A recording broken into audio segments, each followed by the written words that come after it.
Hi, everyone. Welcome to the Humanity Rising What Cause Inspires You podcast series. Our WCIY podcasts are student led and feature outstanding young changemakers who are creating a more compassionate and better world through service. We hope that by listening to our podcasts, you will be inspired to connect with our guests to help further their causes or be inspired to make a difference in another cause that inspires you. By listening to our podcast, you are also eligible for service learning hours and Humanity Rising Service Scholarship Awards. Please be sure you join our group on interview so you can easily find our many events and track your hours. Joining us today is Aakash Suresh from Miami, Florida. Hi, Aakash. Hi, Sana. Hi, everybody. My name, like Sana mentioned, is Aakash Suresh. I am a rising senior at Pembroke Pines Charter, Florida, down in Miami. And so I'm here today to talk about my role within Joshua's Heart and my project that I've done over in India, which I'll go over more throughout the podcast. Yeah. If you have any questions. Great, thank you. Yeah, so first, can you just tell me and our audience a little bit more about yourself? Of course. So, like I mentioned before, I'm a rising senior. I'm not rising, I'm a current senior at Pembroke Pines Charter, Florida. Yeah, so within myself concerning just Joshua Trust in general, I am the vice chair of the Junior Advisory Board, which is a youth-run organization down in South Florida, and we strive to combat food insecurity in various areas, more than just South Florida, across the globe and across the U.S. We work on advocacy and we work on just creating a better and more prosperous environment for those in need. And me personally, just a little bit about me. I am a big sports fanatic. I love watching basketball, playing tennis, just anything with doing to do with sports in general. I'm in debate, so I love debating, I love arguing, and I'm a very competitive person, so I just love competing. Yeah. So Oh, that's great. Thank you so much. So, why did you begin volunteering with Joshua's Heart? Joshua's Heart, I started volunteering with Joshua's Heart when a while back when I was near 11 or 12. So it's been about 5 to 6 years now. And I started because my brother just got involved in it. Got a hand in it. The executive director of the organization, Miss Claudia McLean, she kind of got the whole family inside of it, and it became more of a family-led organization. We were all kind of interconnected, like we all went out to dinner, and she talked about it. She talked about it, and she kind of brought it to light. And once my brother got more involved, I kept going to the pantry with him and seeing how they ran everything. So, for example, the grandma, Miss Peggy, runs most of the pantry organization, and then Miss Claudia runs most of the more top level stuff, more corporate stuff. And Joshua, he's now in working in New York. He runs again just more of the corporate stuff. But again, it's just more of a family run organization, and that's what got me involved in it. Just my brother going inside it and me being so close to my brother, I kind of wanted to get involved in it and follow in his footsteps as well. Oh, that's really sweet. Thank you for sharing that. And you mentioned earlier you were vice chair of the Junior Advisory Board, right? Yeah.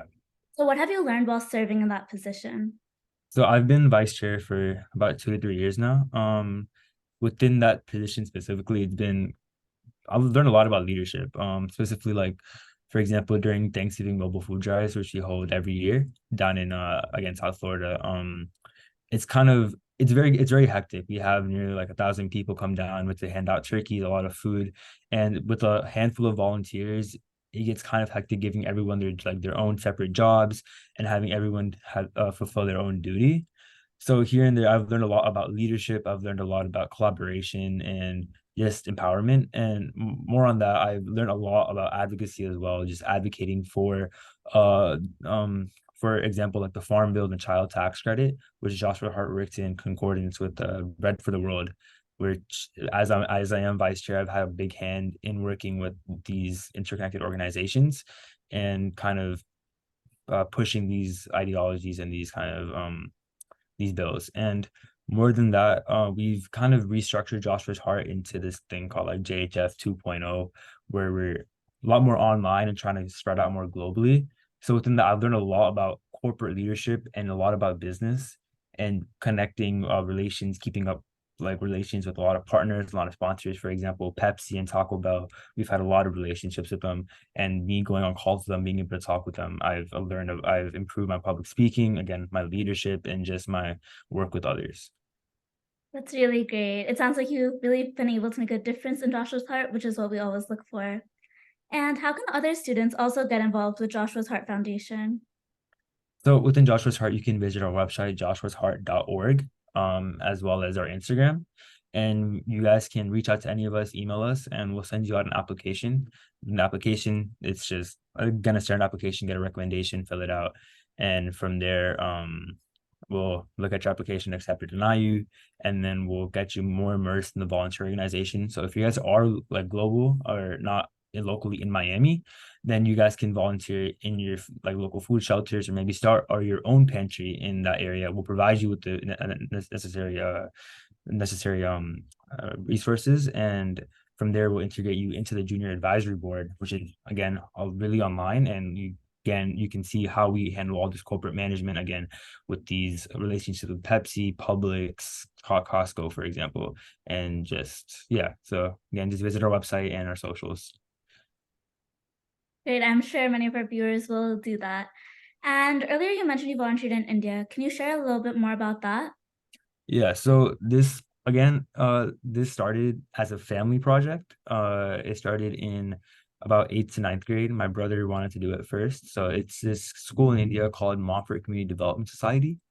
My grandpa is very involved in a lot of humanitarian stuff, especially within sports. We're a very big sports family.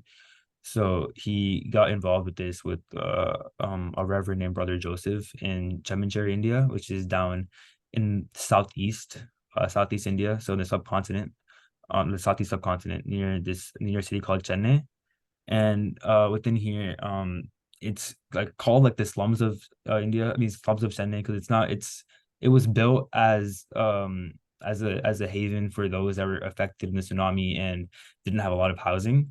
So we went to the area and we again with Joshua's Heart, they gave us a lot of food, a lot of funding, and a lot of structure to help build up the society where we help mentally and cognitively disabled children daily, about like the 30 to 40 kids. We provide them with physical therapy. And when we went there, we spent a day with them, gave them food. We ate like sambar, aplam. We had like a lot of very like traditional Indian food, and saw all the talents they could do. It's very enriching because they're all so talented. They could all sing, they could all dance, the stuff I could not do at all. I was trying to copy them, and it was just very fulfilling experience. And yeah, and we continue to do that yearly. We go there, we spend time with them, we fund them, we give them a check, and we again want to help just kind of cultivate their education and their own livelihood. And for me specifically, it's really beneficial for me because I'm interested in biomedical engineering. So seeing how we can use physical therapy to kind of improve the livelihood of those that are not as that are not as prosperous as we are is very helpful to me. Yeah, it sounds like you learned a lot too from all these opportunities. So, has COVID impacted your ability to volunteer with India or Joshua's Heart at all? Of course, yeah. So COVID was a big strike to Joshua's Heart and as well as India, which I'll get into later.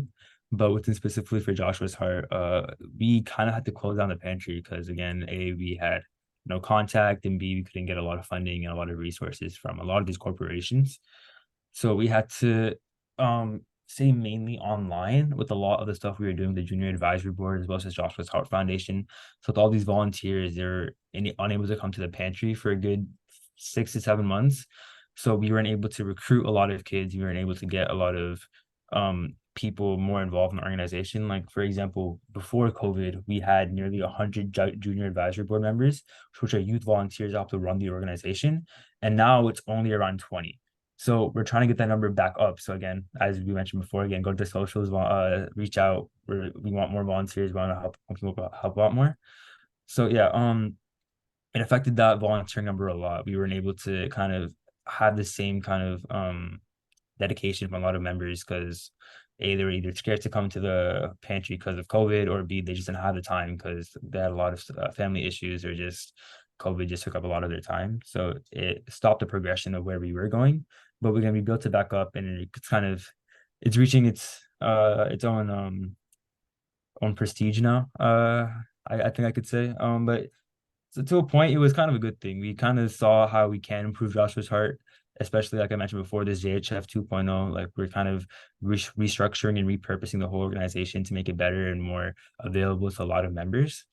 So yeah, there's also a lot of good and bad that comes out of stuff. Within India, it did hurt a lot of our progress with the school because we weren't able to travel there for a good 1 to 2 years because my parents weren't safe with traveling again to like a 14, 16 hour flight during COVID. So we still try to donate money, try to do what we can, but it did stop a lot of our progression with that school. But I did go this past spring to kind of reach out and again to get back in touch with them and work with them. That's great. I'm so glad to hear that both your organizations have been growing and thriving again since the pandemic. Is there any way for any of our viewers to donate to the school in India or help out in any way?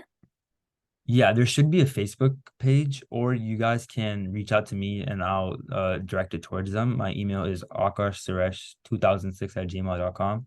Once if you get in contact with me, I'll make sure to connect you guys. Okay, thank you so much. And thank you to everyone for listening to this podcast. Akash, it was really a pleasure to have you here today. Thank you for your time. Thank you so much for having me. It was great. It was great being here. Of course, and I hope that all our viewers were inspired by hearing Akash's story. And as you guys just heard, his email is akashuresh at 2006@gmail.com, and we will link that down below. Please remember, we will also post a survey and interview for community service hours, and please remember to complete the survey and let us know your feedback so we can make these podcasts most impactful for you. You can also watch our many past podcasts and find our many new events by joining our group on interview. Remember to share your service story with us at any time to be featured as a guest or to be eligible for Humanity Rising Service Scholarship. Together, we will change the world. Thank you all.